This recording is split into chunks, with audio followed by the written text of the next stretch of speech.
to work with an organization that I feel is going to pay me what I'm worth, then I might need to reach out to someone. I would say for a lot of people, they end up going online and just shooting out the resume thinking that that's going to solve the problem. And it's not. You want to be able to reach out to human beings that know exactly what you're kind of looking for. And so if you don't like the company environment, the company culture that you're in, either change it yourself.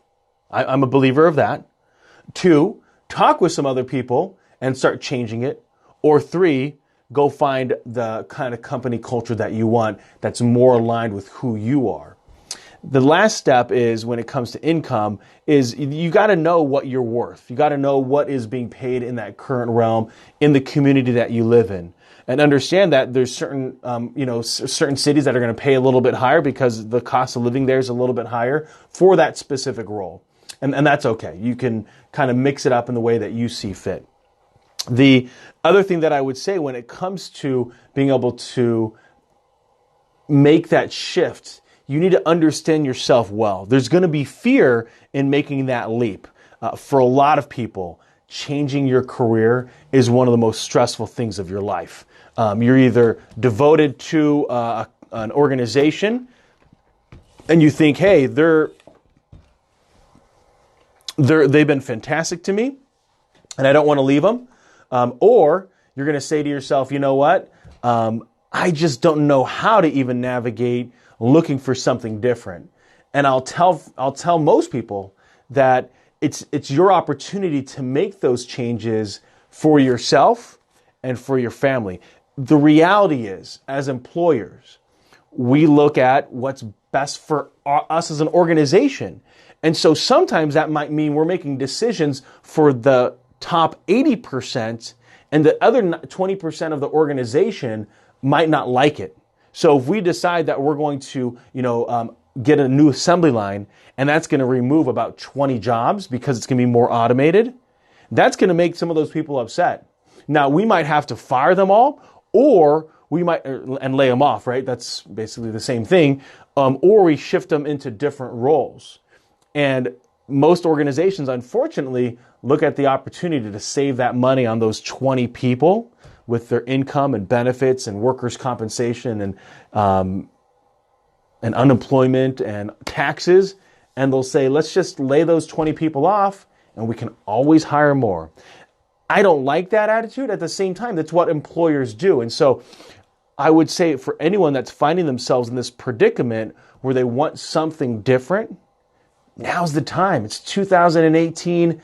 Unemployment's at 2%. There are a ton of jobs out there looking for top talent like yourself out there. There's really good odds if you're watching me, you're top talent. That's my belief. Next question comes, how can one break the cycle of living check to check with barely having anything left to save for a rainy day? This is very true and a harsh reality for a lot of people out there. And I can understand, I can relate to that feeling of feeling like, oh my gosh, we've spent it all and we got to wait for the next paycheck. So a common theme, a common phrase on the finances is to pay yourself first. And that could be $10, that could be $5, it could be $50. Every single paycheck, you should set money aside for future you, for future spending. That could be Christmas presents, Hanukkah presents, Kwanzaa presents, birthday presents, summer vacations. You're setting money aside for you to spend in the future. And the problem is that most people don't realize is that even though a lot of their expenses are fixed, there's some things that spike up that all of a sudden we need to pay for. Back to school's coming. I know for a lot of us that have children, that means we're going to have to pay for back to school, supplies, pens and Kleenexes and Ziploc bags and all that fun stuff. So we want to be able to set that money aside now versus later. The other one that I would say for a lot of people is there's an opportunity to really look at adding on something else to their ability to earn income. Whether that's looking at stuff within their house that they could sell on eBay or Facebook Marketplace, or Amazon. There's a lot of junk that we have that we keep moving from house to house or apartment to apartment, or it's just sitting in a storage unit. If you have a storage unit, you have probably about $500 worth of stuff, and I would call it junk that you don't need. If you have a basement, there's really good odds you have a corner of junk that you don't want. You're not going to fit into those clothes anymore. It's time to let them go. And then finally, if you have a 2-car garage, or if you have a 1-car garage and you don't actually park your car in the garage because you have so much junk, again, time to sell that junk. And I am perfectly honest, that old Wii will probably go for $50. That old TV, now if it's a bubble TV, a tube TV, you might not be able to get rid of it. Most people might not even want it. But there are a ton of stuff. One man's junk is another man's treasure. Utensils, plates, pots, pans, knives, you name it, people will buy it. And so there's one, okay, right in your own house. And it is so easy. If you have a smartphone, which most people do today, is you can take a photo and you can upload it on Facebook Marketplace. And I know there's 2 billion people on Facebook Marketplace, and so a lot of you are there. The other thing that I would say, and I know a lot of people aren't fans of this, but I think network marketing is a great way for people to do a side hustle. The cost of getting into that business, relatively low, $2,000, $5,000, right? $200 sometimes, $40 to get into it. And what you're doing is you're selling something or you're building a team. Your choice. And I like that because I think of it more like a franchise model. Instead of spending $250,000 to McDonald's in order to set up a McDonald's franchise, you now have gone and you just started out your own little franchise. Now, it might be Tahitian noni juice. It might be Amway products. It might be World Ventures Vacations. And the list goes on and on, people. That does. And, Vox Socks. Vox, VOXX. There's a multitude of just different businesses out there that you could participate in. And the cost of you getting in is very low. And so, for example, if you wanted to, let's say, just reach out to friends, say, hey, I really liked this product. And again, I would participate in something that you enjoy. And then you just say, hey, people, what do you think? Now, I want to read this message from on Facebook from Koo. She says, we have a 2-car garage and we can't even park 1 car in there. Okay, so I know Koo right now probably is about $2,000. I would guess, no, not even knowing what it is, about $1,500 let's say $1,300. $1,300 to $2,000 in that garage of stuff. I don't know. I don't even know what's in there, but I know that that's the case. That's a lot of stuff. 2-car garage, everybody. That's a lot of square foot. That's a lot of square feet. A lot of square feet. Okay, so I digress. Love the comment though. Thank you very much. You can always put comments there, and I will read them and we will answer them. So the reason that back to network marketing again, the cost of starting out your own business is phenomenal. The other thing that I would have a look at doing is part-time jobs. Because we're at such a low unemployment, there's a great ability for people to get a part-time gig, working on Saturday or Sunday, working at the evenings, putting in maybe 10 additional hours to pull in an extra income. So again, if I'm working paycheck to paycheck, I'm barely staying afloat, I would use that other paycheck to start socking money away. That's what you want to be able to be doing. You need to be able to have a look at your overall career and your income and start really managing it better. Those that struggle is because they just assume that what they've started is all that's going to happen. Okay? And we need to change that. Next question comes, what is the best attitude to have when you embark in a new career? Optimism. That's it. Optimism. When you start anything, optimism. Now, there's going to be things that are stacked against you, right? Like you might not be the smartest person there. There's just a lot going on. So that's kind of how it works. Ooh, great question. So Koo says, nobody just was impacted from moving a year ago. Lots of toys and books. Okay, so that's what's in her garage. Toys and books, which, by the way, toys sell like crazy, everybody. And marketing rocks. It's not meant to make you a millionaire, but to have extra income for whatever you need, whether it's groceries to the weekend or a giveaway. So great comment by Koo. Appreciate that. That's on Facebook, Sherman On Biz. That's where we're at. So again, optimism as you start out this new career. Next one is, let's see. Hold on one second. If one is considering early retirement, what advice would you give? Number one is, for most people, is have a look at what you'd be doing. That's one of the biggest things that people don't know what to do. They spend all this time saving money to retire, and all of a sudden they don't know what to do. Like it's an actual problem. Because I'll be quite frank with you, there's only so many golf courses you can see till you're done. Or at age 80, you don't want to golf. You don't feel like going out there. It's too hot. It's too long. It's too far of a drive. Name the thing. Fishing. There's only so much time you're going to spend fishing. You want to do something different. There's only so much time you just want to hang out with the kids. I find for most people as well, as you age, guess what happens? Some of your friends don't. And so it becomes extremely important socially. We are social beings. Humans, we are social. Even if you're an introvert, you need a little bit of socialization in your life. And so you need to meet people, other human beings that talk to you. Even again, if you're an introvert, you want people talking to you. There is something about engaging with other people. Extremely important. So that's whether you decide to get involved with a charity, a nonprofit, a volunteer organization, need to have a look at that. The other one, when it comes to your overall cost, I'd say for most people, they need to be concerned of when it comes to retiring early is the high cost of healthcare. Healthcare is out of control, everybody. It really is. The costs are really out there that makes it very difficult for people to feel like they're getting their hands around it, especially as they approach retirement. Now, if you're healthy, healthcare really doesn't matter from a cost perspective because you're not going in there. But when you start getting into some care where you're needing to go see physicians and specialists on a regular basis, it can get very, very, very expensive. The last thing that I would say when it comes to early retirement that people should consider is where to live. If you have a really big house, think about age 70, 75. Do you want to mow the lawn? Do you want to shake the shovels, rake the leaves, shovel the snow? Do you want to deal with extremes in temperature? Do you want to be worried about natural disasters? Again, these are all your choices you got to make for yourself.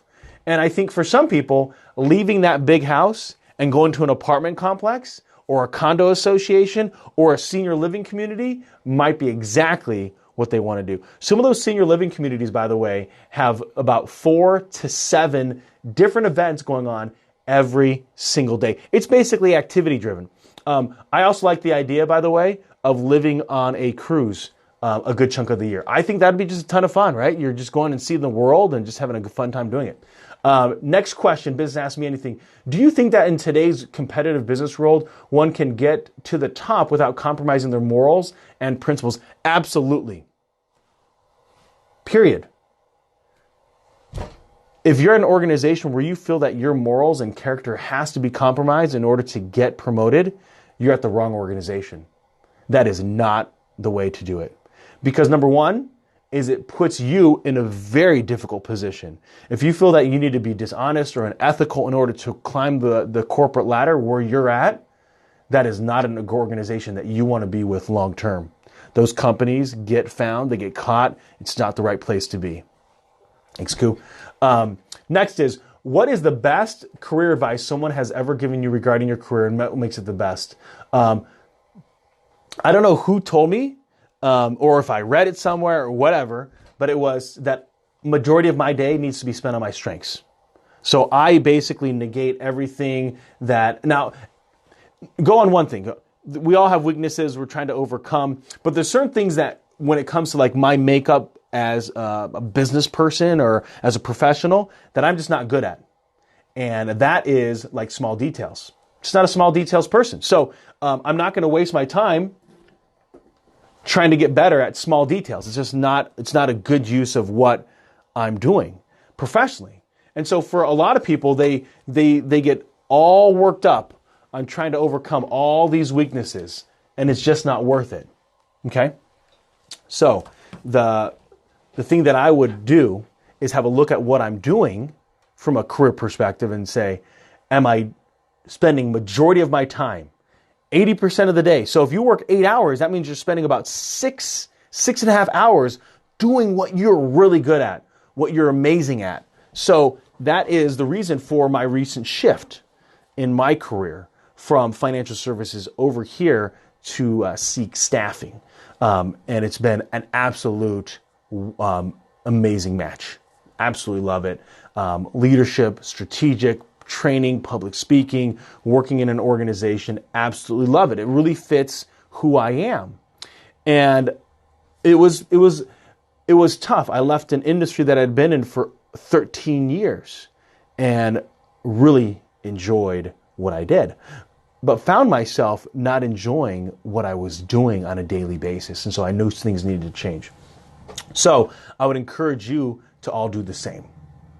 Let's see. 2 more questions here. Can you elaborate on the Tarzan method and how it works for different types of professionals? So the Tarzan method is when you're shifting jobs, is that you have one job in hand, and as you're swinging, you're not going to let go of your current job or vine until you got the new one in hand. And that means you have signed contracts, you're ready to go, they're ready to pay you, you have a start date. And just let them know between both of them, I need to give 2 weeks notice. So once you approve me and we've signed contracts, I need 2 weeks in order to let go of the other one. That's the Tarzan method. I think it's very difficult. It's more difficult, by the way, to go from one job to another without having a current job. It just puts you in a tough position. Now, of course, people get laid off, people get fired, people quit. You want to be able to make sure, though, that you're looking ahead. So the layoff one's a little bit difficult because sometimes you might not necessarily see it coming. At the same time, if you're going into work and there's not a lot of work to do, you might want to question what's going on. Okay. And that, by the way, that works in any industry, any organization, any career. You want to move from one job to the next and have no gaps in there. Last question. Comfort zone is where ambition goes to die. What are your thoughts on that? Absolutely.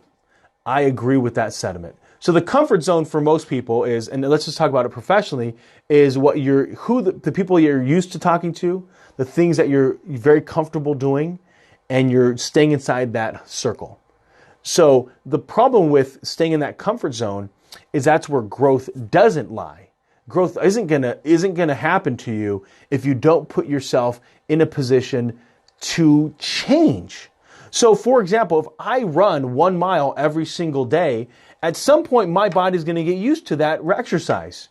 And the health benefit of running that mile won't be as great as if I did something in replace of that. So for example, if I still want to just run, what if I sprinted and walked that 1 mile? That's going to change things because now I'm changing the way that my muscles are doing that exercise.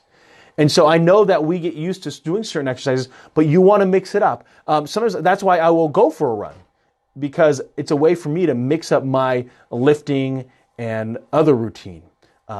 Mainly I do lifting. I like lifting. I enjoy it. By the way, there's good value in lifting because it's good for your muscles. The other thing I find it's really good, it's good for aggression, right? So if you're feeling like tense, lifting something heavy feels fantastic. So that's how I end up approaching to get out of that comfort zone. And sometimes doing a different routine can be extremely powerful as well. So final thoughts for everybody here is right now we are in an employee marketplace. If you want something different, now's the time to go out and find it. So the thing that is most difficult for people is, what do you want? Do you know what specifically you want to be doing every day? Don't worry about the company. Focus on what you're doing. And then you can talk with specifics to people and say, this is what I'm looking for. So when I decided to make that shift, I said, I want something strategic. I want leadership. I want training, development. I want to work in a team. And that's what shifted me from my role where I was at to where I am today here at Seek Careers and Staffing. And it's been an absolute joy to work. It's still work, everybody, right? It's still going to require effort, and it's going to push me, and it's going to be painful at times because I'm learning something new. I really love it, though. It's tons of fun. And I wish that for everybody that's listening is to find that happy medium with what they're doing and where they want to go professionally. If I can be of any value to you, you know my number, 262-271-4411. I want to help you get where you want to go. Of course, you can shoot me an email at son@seekcareers.com. So son@seekcareers.com. Let me help you get to where you want to go. Bottom of the hour, I want to thank again One Stop Auto, Rural Mutual Insurance, Shane out in Weston, and Great Lakes Cheese Corporation. Thank you for being our sponsors. Thanks again for all those volunteers that helped at the Hmong Wausau Festival this weekend. There was just a ton of volunteers that helped us put that together and have it go off without a hitch. We're grateful for all you volunteers in sacrificing your time this weekend, and look forward to seeing you all next week as we talk with Sophia from Zhang Ginseng. Really excited about having her on. Hope you guys have a fantastic day. You're on with On, and I'm out.